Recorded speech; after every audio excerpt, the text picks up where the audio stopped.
Hey guys, how are you? I hope you're all doing very well. This afternoon I'm going to be doing a review of a war film from Australia, English language, released in the year 2014, directed by Russell Crowe, and this film is called The Water Diviner. So The Water Diviner is set during Australia's invasion of Gallipoli and Turkey in World War I. You've got a farmer played by Russell Crowe who is waiting on news of his three sons who had been shipped off to war.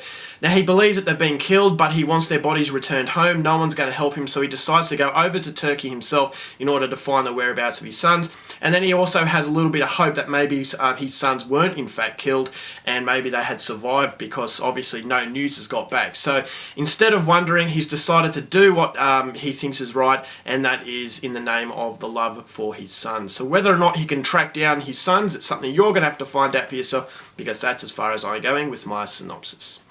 Now my thoughts of Water Diviner. This is a very interesting film for the simple fact that Russell Crowe was also the director and he was also the star, and I had hesitations coming into it based on the fact that a lot of these films that are actually directed by the star of the film, they don't have sole concentration on one or the other. So I thought Russell Crowe's acting or his directing would suffer, because to me you need full concentration, and it's very rare that a director and an actor of a film can actually do both very well. And this is one of the rare occasions where it really works. I thought Water Diviner was a fantastic film, and it's a movie that depicts a war that not many people talk about. Now, a lot of people consider the most the best film in Australia's history is a film called Galipoli, and that was when Mel Gibson was still in Australia, and I thought that movie really captured the essence of war and how cruel war can be. But what is different about The Water Diviner is the fact that it's not so much about a war film, it's a movie about the father's love for his sons and what love can do, and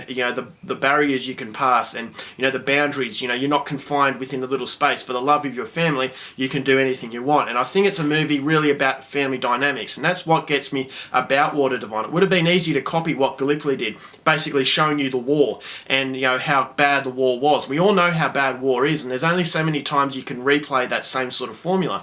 And so coming into Water Diviner, I thought maybe it'd be sort of a copy of Gallipoli, based on the war, but it was so much more than that. Yeah, yes, it is a war film. There are some war scenes that I thought were absolutely heartbreaking. They were very well choreographed, but as I said, it's a movie about a drama about a father trying to find his sons and the lengths that he'll go to in order to get there. So Russell Crowe's performance as the main character was absolutely fantastic. I thought he was so sympathetic. He was this really, downbeat sort of, he was just this laid-back individual that is impossible not to like, and that's what gives the film so much emotion, is that you want this guy to find his sons, that this awful thing has happened to his family, his wife, and all the pressure that his family were facing, not only with his sons but also his farm. He was trying to find water, and that his farm was suffering as a result. So you feel that the whole world is against this guy, and you want to see him come out in the end with a little bit of good news, but you're not sure whether or not it will be good news. And Russell Crowe keeps you at arm's length. You're never quite sure what's around the corner, whether or not his sons are alive, and that keeps a very subdued sort of level of suspense. Now, it's not a thriller, but it does have that suspense as to not knowing what is behind the corner, not knowing whether or not his sons are alive. You have that hope, but you're never quite sure, so I really like that aspect of it. I thought Olga Kurylenko, who played one of the Turkish women, she does a very good job, and what I loved about it, again, about The Water Diviner, is that when the Turkish characters are speaking, they're speaking in the Turkish language.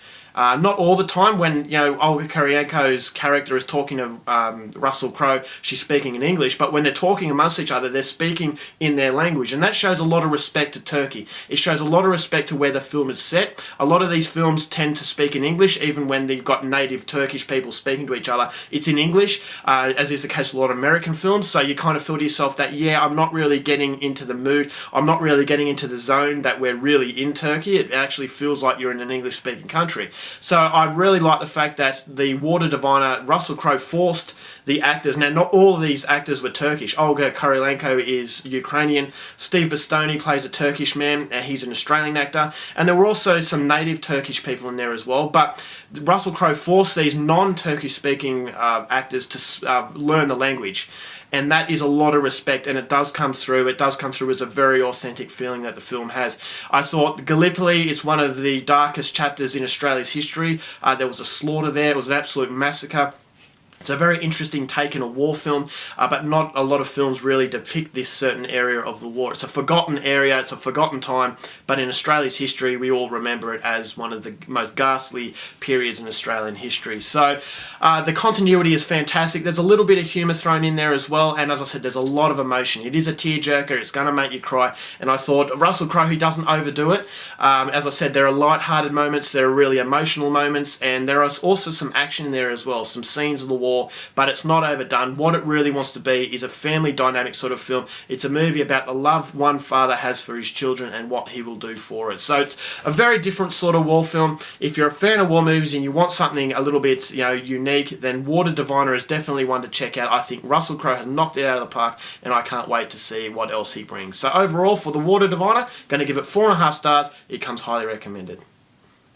Alright guys, that's my review. Hope you enjoyed it. Till next time, keep watching movies, and I'll see you later. Bye.